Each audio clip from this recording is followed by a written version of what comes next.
नमस्कार. बुलेटिनमध्ये तुम्हा सर्वांचं स्वागत. मी कल्याणी दीक्षित. बुलेटिनची सुरुवात आपण एक महत्त्वाच्या बातमीने करूयात. तुम्ही ऑनलाईन शॉपिंग करत असाल तर जरा सावधान, कारण एक धक्कादायक बातमी वर्ध्यातून समोर येते. 900 रुपयांचा ड्रेस एका महिलेला त्यासाठी 1 लाख रुपये मोजावे लागलेत. सायबर पोलीस ठाण्यात महिलेनं तक्रार केली. भामट्याविरुद्ध आता गुन्हा दाखल झाला. वर्ध्यामध्ये ऑनलाईन शॉपिंग करणं महिलेला महागात पडले. 997 रुपयांचा ड्रेस आवडला नसल्यानं परत करून रिफंड मिळवण्यासाठी एपीके फाईल ओपन करताच महिलेच्या खात्यातून तब्बल 1 लाख रुपये गेलेले आहेत आणि त्यांची फसवणूक झाली.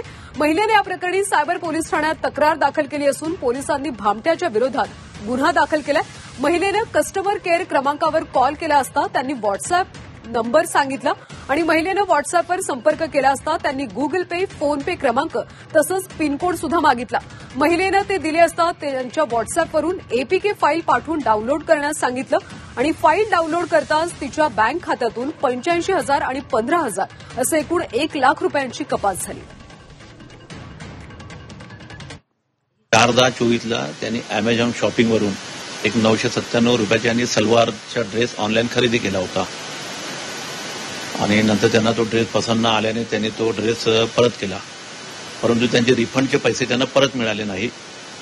म्हणून त्यांनी अॅमेझॉन शॉपिंगवरून 14/11/24 अॅमेझॉनच्या ॲपवरून त्यांनी कस्टमर केअरचा नंबर प्राप्त केला. त्यांच्या मोबाईलवर त्याचवेळी एक एपीके फाईल पाठवण्यात आली आणि त्यांनी ते एपीके फाईल डाऊनलोड केली आणि जशी त्यांनी ते एपीके फाईल त्यांच्या मोबाईलवर डाऊनलोड केली, लगेच त्यांच्या अकाउंटमधून एक 85,000 आणि एक 15,000 असे एकूण 1 लाख रुपये त्यांचे कपात झाले. त्याच्यानंतर फिर्यादीला लक्षात आले की त्यांची एक फसवणूक झालेली आहे. त्यांनी आमच्याकडे तक्रार दिलेली आहे. त्याच्यामध्ये आम्ही गुन्हा नोंदवलेला आहे. अमेझॉनवर गेले असता कस्टमर केअरचा नंबर घेतला असता त्यांनी ते एक नंबर दिला आणि व्हॉट्सअपवर जायला सांगितलं.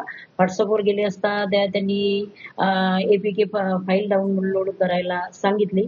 त्यानंतर मी ती डाऊनलोड केली आणि डाऊनलोड केल्यानंतर 85 माझ्या HDFC बँकेच्या खात्यामधून आधी 85,000 आणि लगेच 15,000 अशी एकूण 1 लाख रक्कम ही माझ्या HDFCच्या अकाउंटमधून डेबिट झाली.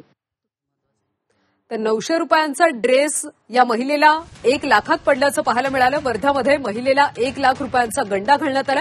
ऑनलाईन फसवणूक करण्यात आलेली आहे. अॅमेझॉनवरून या महिलेनं 900 रुपयांचा ड्रेस मागवला, मात्र परत करताना रिफंड मिळवण्यासाठी त्यांनी कस्टमर केअरला फोन केला असता त्यातून त्यांची 1 लाखांची फसवणूक झाली. या सगळ्या प्रकरणी महिलेनं तक्रार केली आणि सध्या पोलिसांचा तपास सुरू आहे.